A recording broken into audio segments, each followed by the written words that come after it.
about ethical frameworks for research with vulnerable populations, and we've already touched on the subject a number of times in our different conversations. I thought I'd start at a really, really high level, just really talking about the principles that tend to guide human research.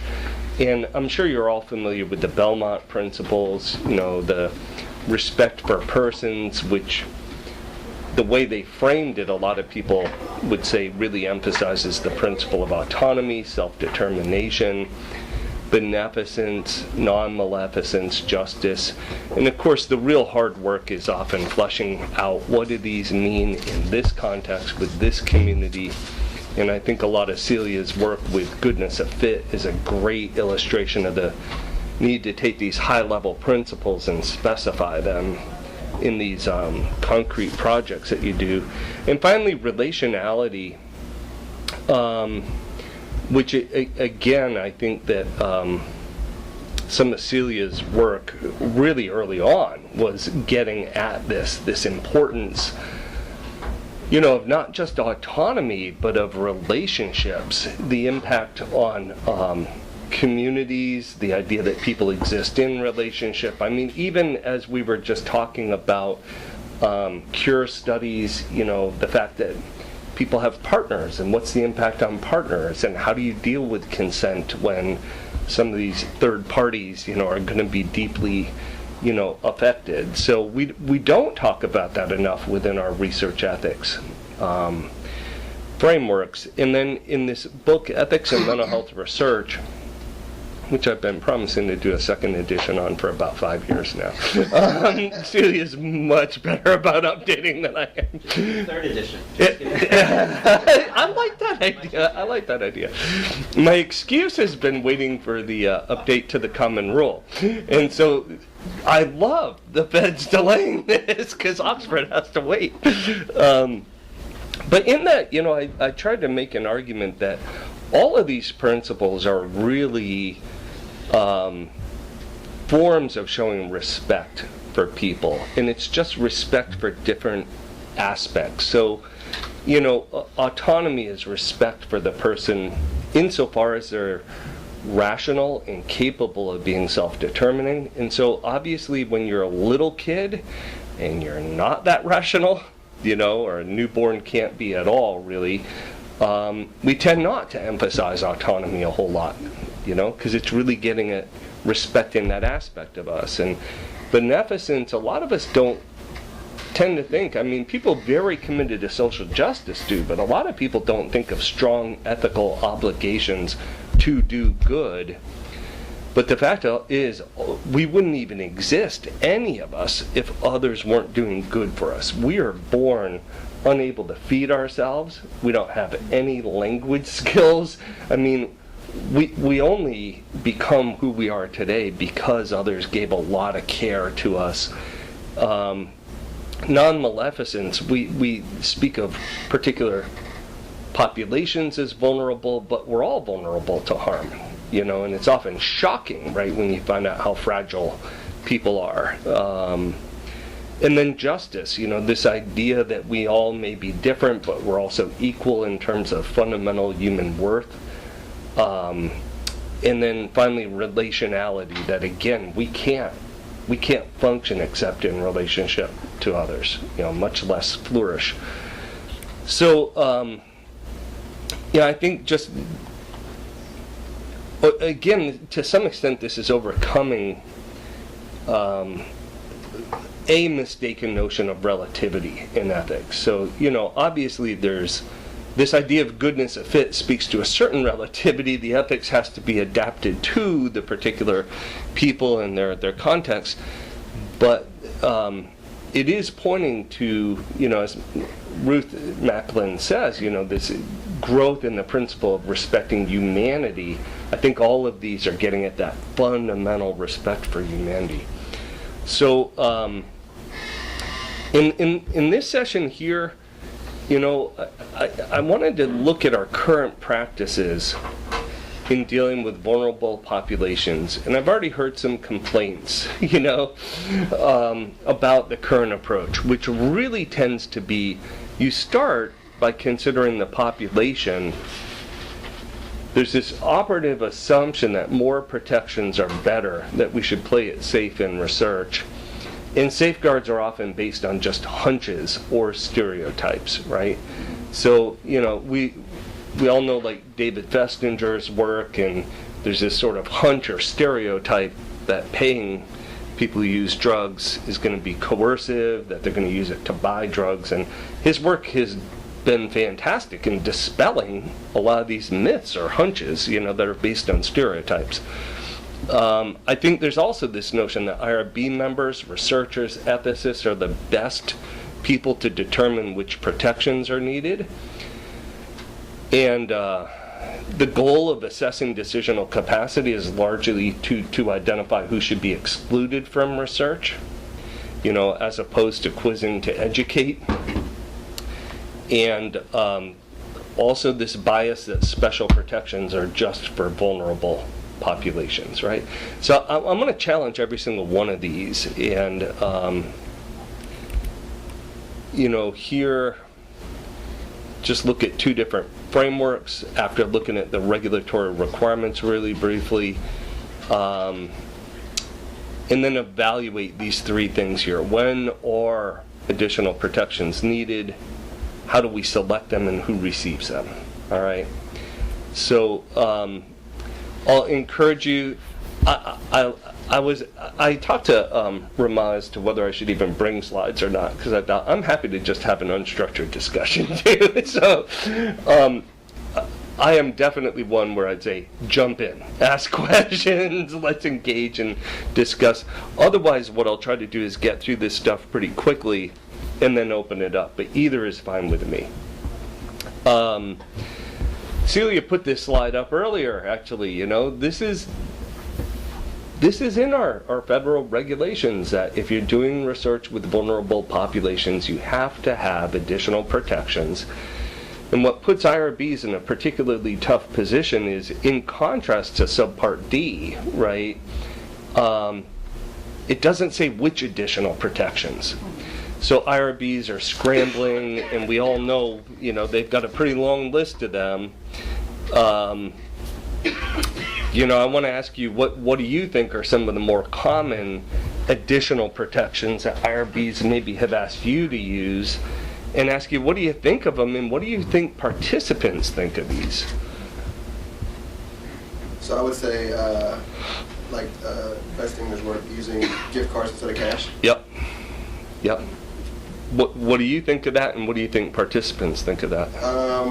I think that it's the IRB being very over-parental, and trying to manage how adults and our participants use the money that we give them. And participants, and especially in Baltimore, would much prefer cash over gift cards, because in an environment where there's not a lot of opportunity, so if you give them a $20 Walmart gift card, they have to take 3 buses to get to Walmart to spend it. Yep. It doesn't make sense in a city like Baltimore, where everything is kind of, there's a lot more mom and pop stores instead of like big, large areas where they can spend it.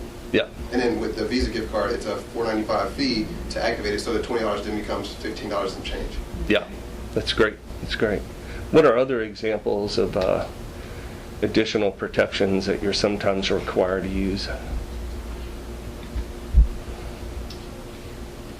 thing that came up last year, and I'm going to forget which fellow it was, but the one who's doing for the substance, people who use substances, was that the IRBs sometimes regulate whether, like, even if somebody wants their own name used, that you're not allowed to use it, or if they want their face shown in a photo, that you can't use it. Photo boys. Like stripping of individuals' autonomy and out of what we think their best interest is, without allowing them to say, no, I can actually make this decision. This is what I want. Sure. I have a colleague who did a qualitative research study, and when she told participants that their quotes will be shared in publications, but their names will be stripped, there'll be no way to identify them, a few of them were really upset. I said, wait, I'm giving my time. Why won't I get credit for what I'm saying, right? Yeah. And we all care about getting credit with authorship. If these are words we produced and put out there, we want to get credit, right? So she wondered whether they were unusual, these few people who spoke up, and she contacted all of her participants. They all wanted their names used in the publication. She went back to her IRB and got permission to do that. But it's a great example of these sort of protections. They're using wrong assumptions, you know? Similarly, in biomedical research, well, probably any sort of quantitative research, in the consent process and form, we say your privacy will be protected, privacy will be maintained, confidentiality will be protected, and we won't use your name on any study records. We're going to give you a study number. Yeah. And I didn't study this, but I've had more than one subject say, that's why I feel like a guinea pig. You're putting a number on me. Yep. So we think, again, it's a protection. Yep. Very similar to taking the names off. Yep. Another one is for some of our surveys, this is not my institution, but my partner's institution, they require every question has to have an option of I do not want to answer. Yeah. And that's on a standardized survey. Yeah. As opposed to people just skipping it. No, and it's supposed to Or answer forced it or choice. get out of the survey. Yeah. It's not reliable. Yeah. Right. Yeah. Right.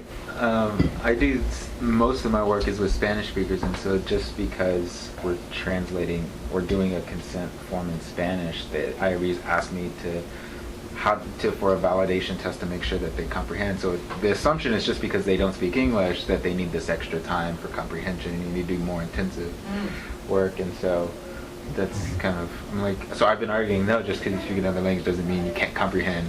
We never asked that of English speakers. Right. No, that's a good example. But, you know, sometimes when we ask for exceptions, though, let me give you an example. And it goes back to what Susan was saying.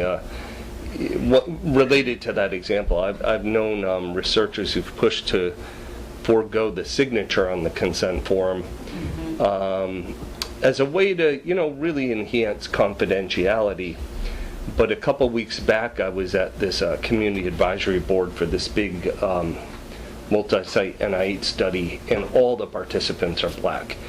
And they hated the idea of not signing a consent form. They wanted written proof that they had agreed to be in the study, and we're like, I don't always remember all these conversations and things, but if you can show me a signature, you know what I mean? But it was very interesting, and when one person said it, I would say it was the overwhelming sense within the room that having a signed form was something that made them feel better.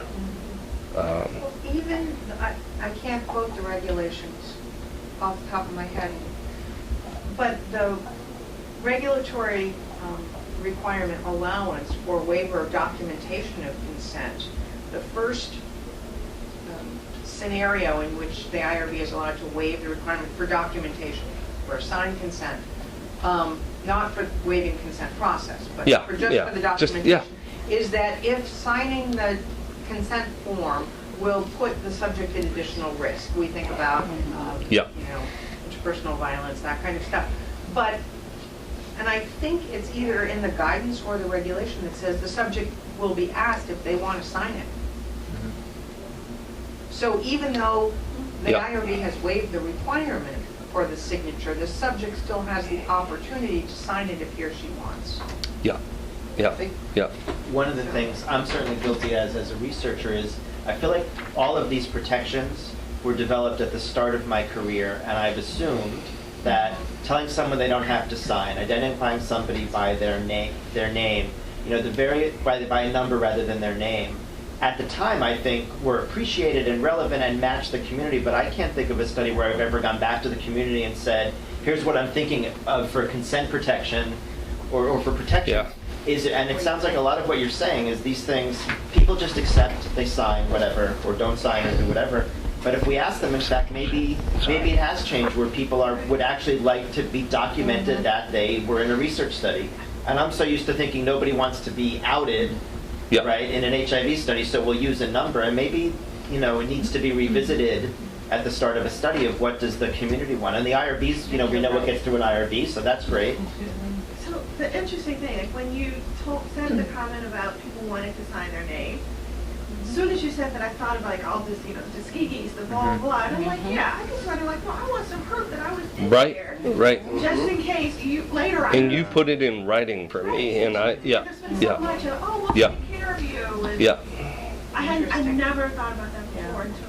It was. I mean, I'm telling you, it was a big group, probably 24 people, and no one disagreed with that and said I'd rather not have a signed form. Yeah. Like now I'm wondering how many people would, you know, like maybe saying, no, I don't want to be in the study because they don't feel that, you know, some of these protections that we may be doing are actually turning them off. You know, you're going to be an ID number versus a person. We're not going to have any signed proof that you're in my study. We could be getting more. I mean, that was another thing that they raised was do not call it a study because of the strong association with Tuskegee. Yeah, exactly. Call it a research project, call it a science project, call it something, but don't call it a study. And don't call the PI an investigator. I had subjects. That's tell me interesting that too. Yeah. Because investigators are with the police or the CIA. Yeah.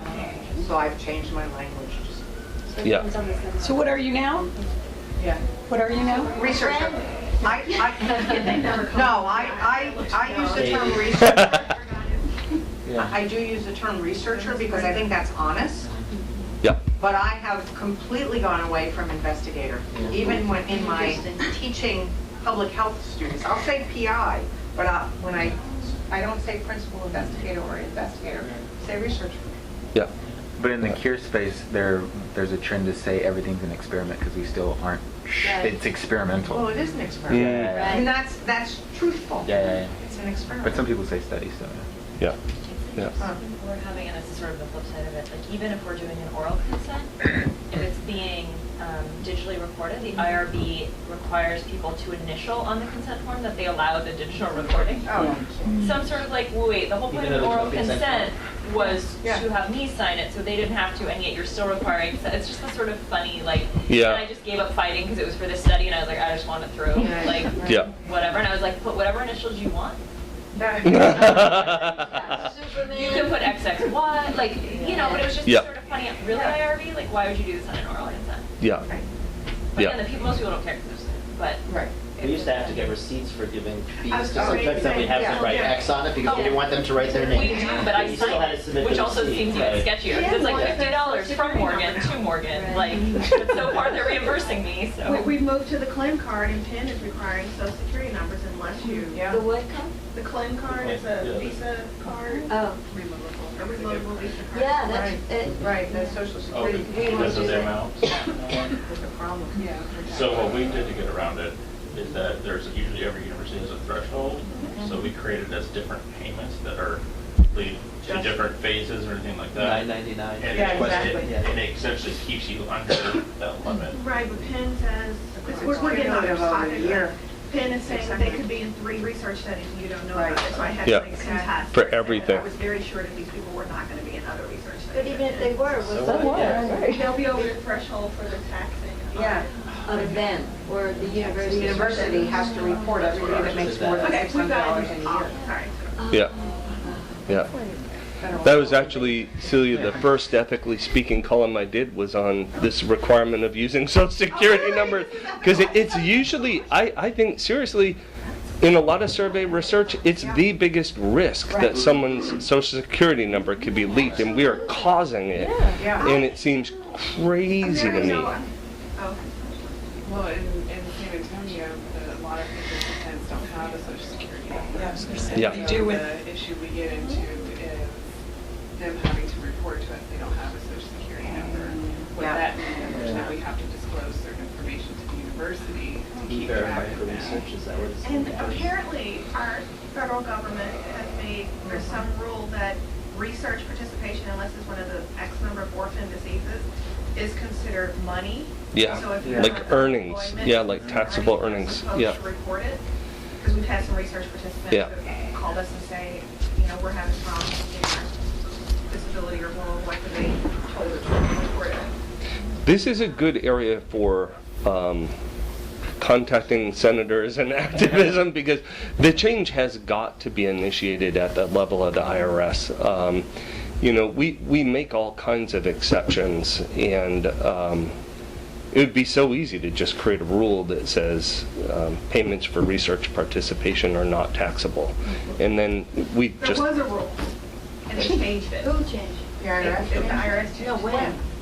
This No. administrational is changed. I don't remember when it changed, but because we looked it up because we didn't believe the research was good. And so we went and looked it up and we're like, oh my God, it used to be for any research, and then they changed it only for the orphan diseases, and I can't remember what year that happened. Oh, I didn't know that. Anyway. So, yeah. That's a paper for somebody. Speaks to kids. There are a lot of additional protections. Let's put it this way. I'm not gonna, we shouldn't talk through every single one of them, but I think even the requirement to test understanding, depending on how you're doing it, can be very burdensome, or it can be very easy, but it's often done just with some groups and not others. And it's kind of interesting, because we, some of you probably know the work of Linda Kotler, and when she was doing research with women in the drug courts in St. Louis, I piggybacked on one of her studies, and we asked their views on all kinds of things, like using gift cards instead of cash, keeping payments low. Would you want someone there during the consent process? Do you want them always to read the consent to you? What was really interesting, most of the protections, I think they actually welcome, those support, varied a fair amount. But again, some of the preferences weren't obvious to me. Like, they didn't mind the idea of a consent advocate being present, but the idea of it asking family to be present to consent with them, most said no. And when we asked, why, it's none of their business. Like, they shouldn't be, it was like a privacy invasion to have family involved, right? So it's really interesting, but I think it reinforced the idea that we just have to be careful not to make assumptions, that the more that we can talk to groups, and as you said, even update our assumptions, because they probably, you look at the way people share information today on Facebook and whatever kids are using today, Snapchat, or, it's like, inconceivable that we'd have been such open books 20 years ago. But they use the Snapchat and moved away from Facebook to stay away from family. Yes, they do. That's right. Exactly. Yep. Yep. So, very interesting. So, there is a tension here, I think, sometimes between these things, and we did try to engage that a bit there, but here I'm just, we'll circle back. So, vulnerability, it's kind of interesting, right? Just the basic dictionary definition's not really bad, but the list of harms is maybe a bit short. The Belmont report points to a broader range of potential harms, and obviously being susceptible to this is where I'm saying we're all vulnerable, right? Some are just simply more vulnerable, and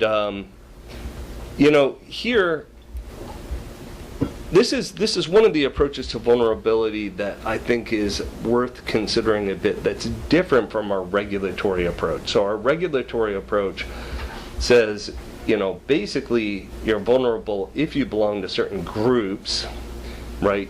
Children, prisoners, pregnant women, fetuses, or then it has this really vague notion of vulnerable group. What the National Bioethics Advisory Committee did, though, was say, what are characteristics that an individual might have that could compromise their ability to give informed consent, or that might diminish society's protection of them, right? And so, obviously, if you have a compromised ability to understand information, cognitive impairments, which would be true of many, many people, then that threatens your ability to give informed consent. If you're living in an institution, a prison, or you're in a school setting, or even an employment setting, right, and people are doing research with you, there may be this tendency to defer. It could compromise consent. So they're saying, all right, this is another way. Medical, when people are sick, first of all, it can compromise your cognitive ability, but also just drain your energy to the point where you really want others to make decisions. Where you really are, doc, what do you think is best? Like, I'm just tired, Economic, and finally social. And again, a lot of this, I think, the fear, circling back to the earlier conversation, how do people disengage from their own moral codes, and when people are socially stigmatized, people don't afford them the same level of respect and protection, so that's another form of vulnerability. So yeah, we just chatted through that a bit.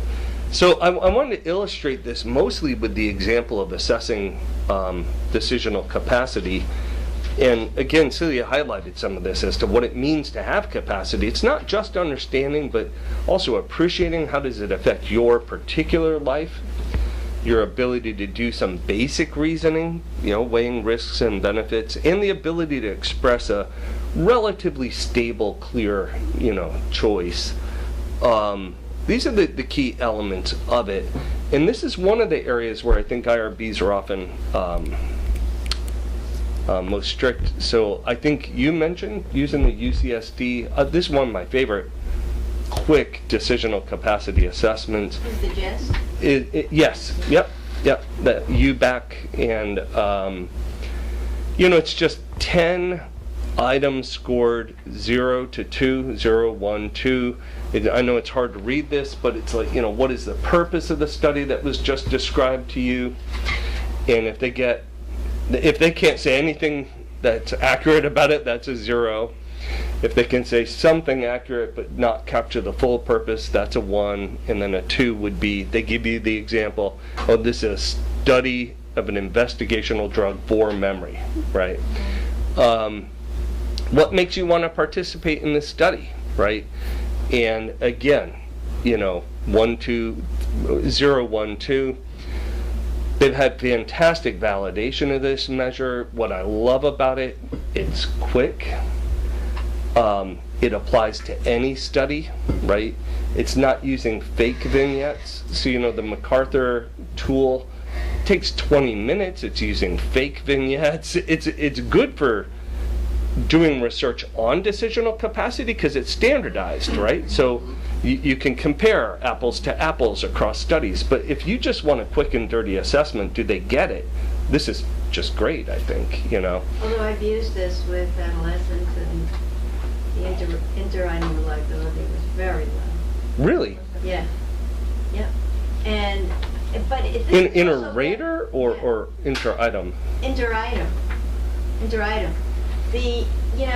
Because when I went over these, I think it's very medically oriented.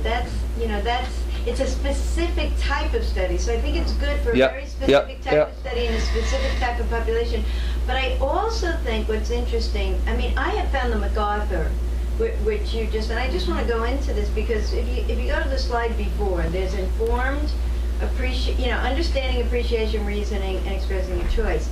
And these are not, when you take it out of the exact examples that MacArthur gives, that Applebaum and Grisso give, it's incredibly difficult to distinguish between appreciation and understanding. Sure it is. Yeah.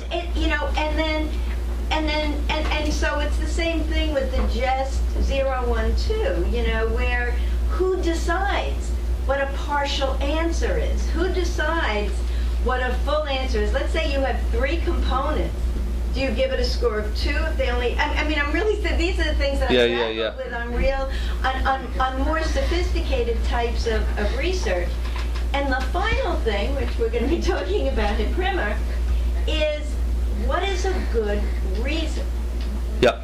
And that is, because I've done research with adults with intellectual disability. Yep. And they are held to a higher standard of reasoning. Yep. Especially in treatment, for example. If somebody says, I have a toothache, but I'm afraid of going to the dentist, they don't have to go to the dentist. If you're somebody with an intellectual disability and you say, I have a toothache and I don't want to, you're not competent. Yep. And so, and it's very, very difficult. I don't know how you've measured reasoning, but we've really grappled with even how to ask the question so they know we're talking about balancing risks and benefits. Yeah. Because otherwise, what is reasoning to people? So, I think that is another thing that I do like about this, but I'll circle back, is that in general, it is focused more on just basic understanding of the key elements. But I agree with you, I think it is skewed toward clinical trials. And so, with a lot of research that you're doing, I imagine that it's not a good fit. And maybe it'd be an argument for adapting it for different kinds of studies. To the extent that it gets into reasoning at all and counting reasons, I think there's also, coming out of that same group, a real worry about therapeutic misconception. And so it tries to tap into that a little bit. That's a good question. The therapeutic misconception is a good question. And that's what I think.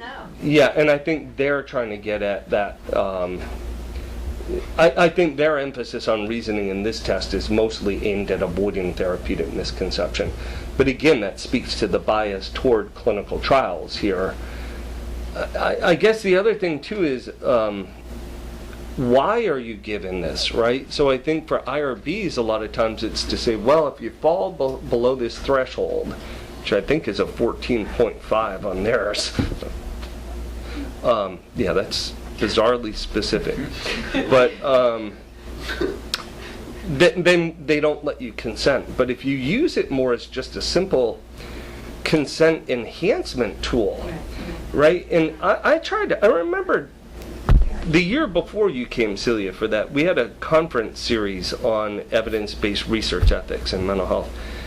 And I remember arguing with Paul Applebaum and a few of these people. I don't think you're assessing decision-making capacity with any of these measures. What you're measuring is the subjective outcome of the consent process. And it could be a bad outcome for a lot of reasons. It could be limited English proficiency. It could be your consent form's 33 pages long and it's a horrible consent process. It could be you're consenting me right after I got a diagnosis and I can't hear anything right now because I'm just freaked out over the diagnosis. It could have to do with so many different things that has nothing to do with my decisional capacity, right? Or I don't make decisions like you do, Paul. Right. And, right. And that's right. And that's what I find so challenging.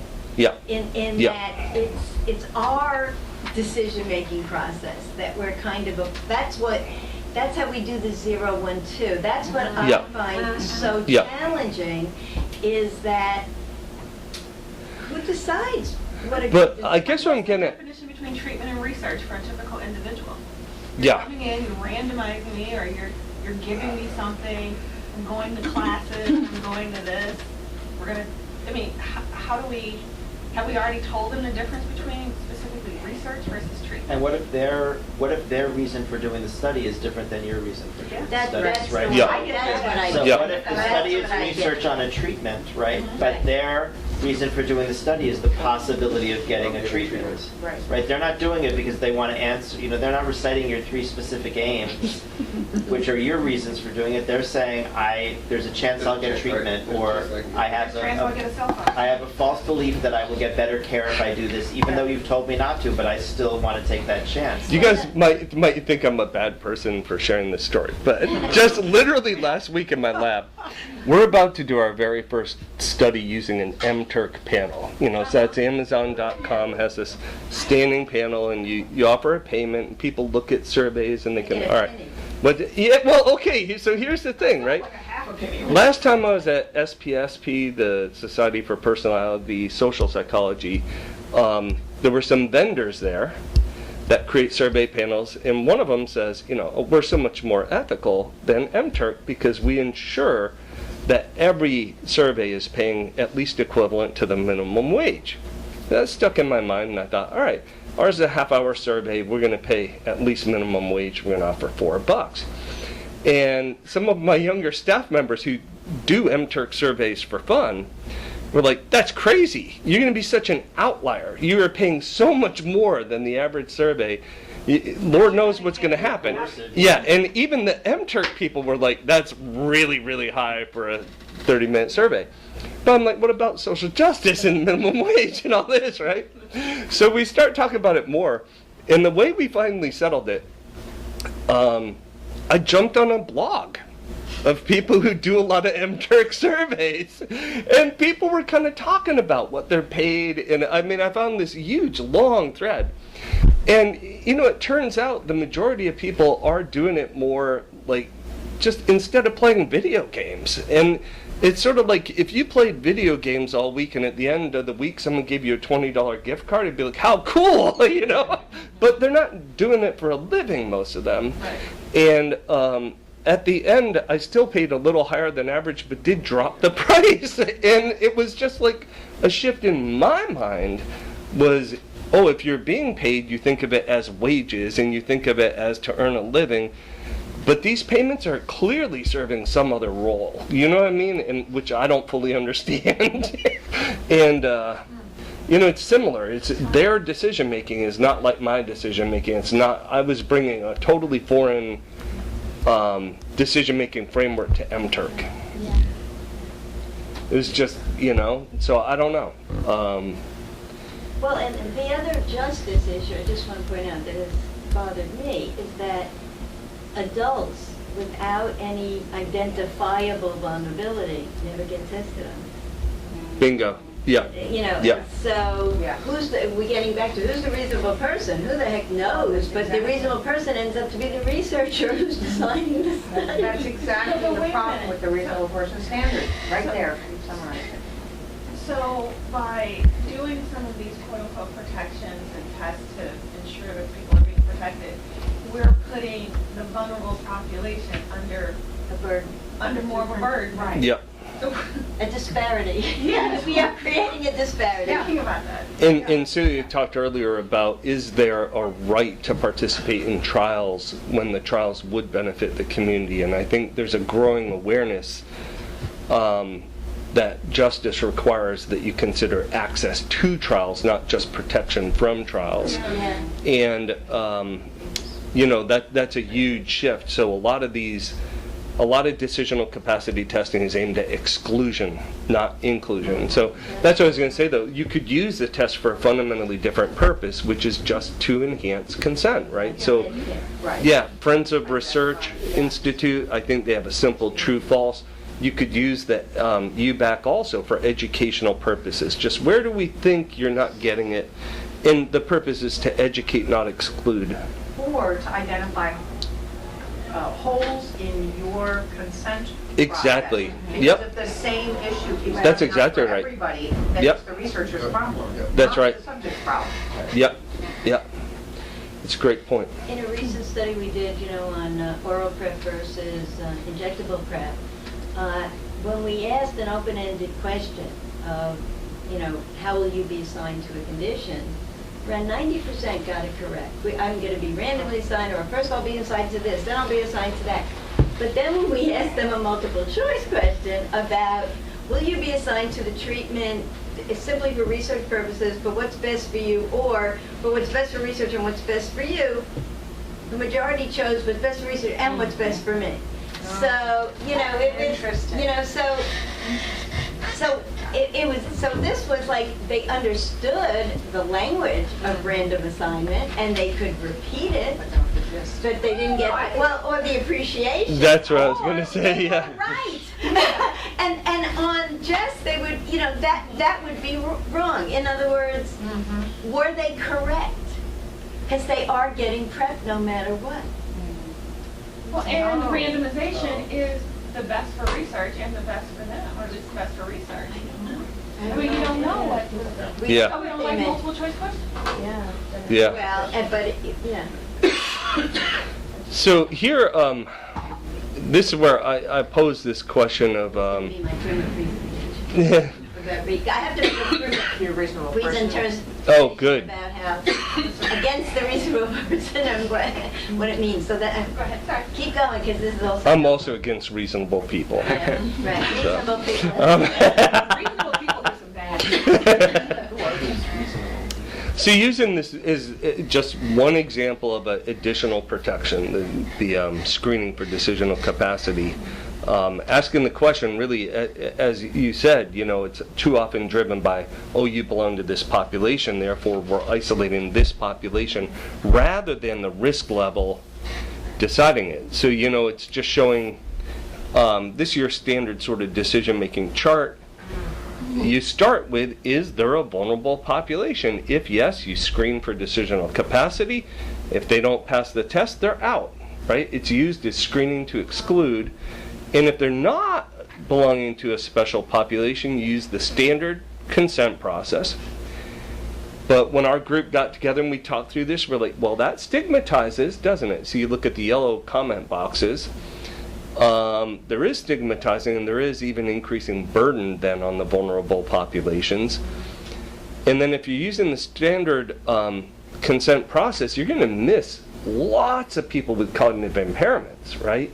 So no one thinks of, oh, you have diabetes, that's a really vulnerable group, right? But in later stages of advanced diabetes, pain can be so bad it affects cognition. Or heart disease, right? You have bad circulation, you have bad circulation to your brain. Your brain's not getting enough oxygen. Again, it's compromising capacity. So you're missing a ton of people. You're not going to have an obvious problem, and you'll be enrolling people who maybe didn't understand. Is there a distinction, though, between decisional capacity and understanding what the study is? 'Cause those Yeah, I feel like that's exactly what I'm saying, too. With this little bubble, that's what it's getting at, too, is saying your assessment of decisional capacity is actually assessing nothing more than did they actually understand and appreciate. And it could be they did not, because they have a cognitive impairment, but it could be because you have a horrible consent process, the timing was bad, or because they're non-native English speakers. Right. Yeah, exactly. Yeah, yeah. As you said, Sue, I mean, there is a sense in which it could be true that even a randomized study was done that's best for science and best for them. In some, I hate to use the term, it could actually be reasonable to think that. But yeah. So, I mean, the population-based screening, obviously there's some major problems with it, and that is our status quo. I don't think that's changing with the common rule at all.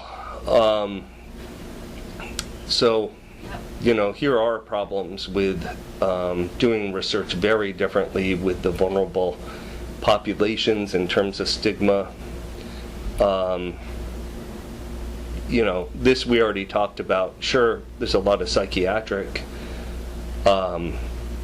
risk factors for cognitive impairment, but there are a lot of medical risk factors as well, including even just plain old extreme age in either direction. And lots of reasons why the outcome of the consent process, which again is, I think that's all you're measuring with any of these tests, is just the outcome of the consent process, and you don't know why the outcome is bad. And then it sustains lazy consent processes. So what we were arguing in that, it's an American Journal of Public Health, Restoring Balance. It was on research with vulnerable populations.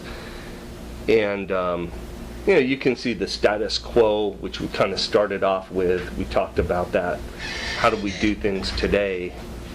But then a more balanced practice and attitude would be, why not start with considering the risk level of the study? So if the study's not actually posing a really high risk, why are we insisting on all these additional protections, right? It's really disproportionate. You know, there's many different variations on this phrase, but sort of, you know, offering as many protections as are necessary and as few as possible. That's sort of your goal to reduce burden and stigma is, you know, yeah, if you have to have them to protect people, have them, but don't have them for their own sake, you know? Establishing your safeguards in dialogue with relevant communities, we talked about that a lot. Some of these additional safeguards are not things people appreciate and may not even achieve their intended aim. So obviously, considering who are your experts, it's often not your IRB members, your ethicists, but your community members, your community engaged researchers. Understanding you're never assessing decisional capacity, but you're really assessing just the outcome of your process. And finally, if the risk level justifies additional protections, as a general rule, I think you should be using it across all populations. Learn to create efficient protections. You know, I think a lot of these consent assessments, they are a best practice for any complicated trial that has real risks, right? So why single out certain groups? You should have a brief conversation, quizzing. It's about the most effective consent enhancement process you can use is just simple Q&A. So anyway, that's how we were trying to reform things a bit. Got a few of the references here. I threw in a 1997 article from Celia Fisher on a relational perspective on ethics and science. Must have been my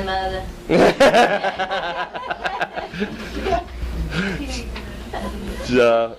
No, I mean, I do think your work on a relational ethics framework and goodness of fit all fits perfectly with everything that was said here, and you were one of the first people really saying these things, so I really appreciate your work, Celia. I appreciate that because yesterday I was talking about you and how, you know, although I had felt that, I think when I was doing the Belmont Principle article, I'd read your book, and it was the first time you'd really operationalized, in I think a really good way, what relationality as a principle.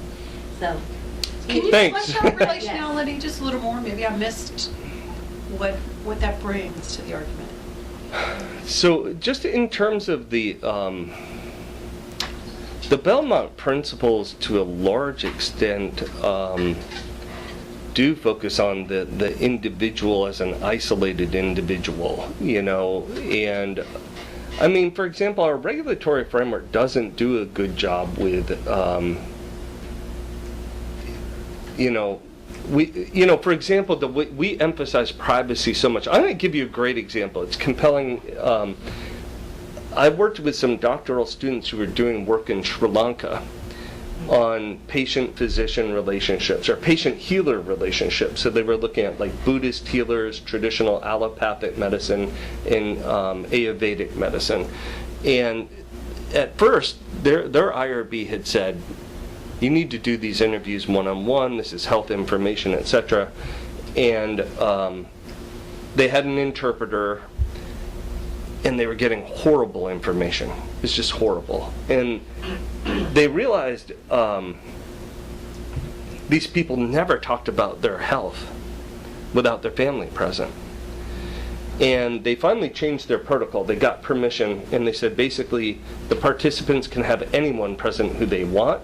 And they changed the location from a quiet room to literally, they were doing it in a cafe next to the health clinic, outside at a table, and friends would walk by and join the conversation, and family